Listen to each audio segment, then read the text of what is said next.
বাচ্চাদের জন্য এটা 1 প্যাকেট ইগলেস চকলেট নিয়েছি, এটা 105 টাকা প্যাকেট, আর এটা রাজা বিস্কুটটা নিয়েছি, এটা 37 টাকা, মোট 142 টাকা লাগে। হ্যালো বন্ধুরা, আমি সোম আর তোমাদের মাঝখানে নিয়ে চলে এসেছি আমার আর একটা নতুন ভিডিও। সো ফ্রেন্ডস, আজকে হ্যাপি রিপাবলিক ডে, প্রজাতন্ত্র দিবস। তো প্রজাতন্ত্র দিবস উপলক্ষে আমি যাচ্ছি একটা জায়গায়, সেখানে দাদা ডেকেছে, আজকে পতাকা উত্তোলন করা হবে আর বাচ্চাদের একটু লজেন্স বিস্কুট বিলি করা হবে। তো সত্যি খুব খুশির কথা আর গর্বের কথা। তো দেরি না করে যাওয়া যাক সেখানে। সো লেটস গো বন্ধুরা।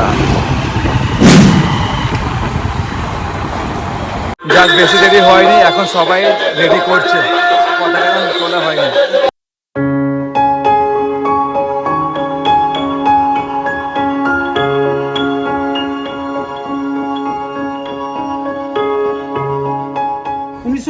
সালে 26শে জানুয়ারি প্রজাতন্ত্র। भारत माता की, भारत माता की, भारत माता জাগে তব শুভ আশিস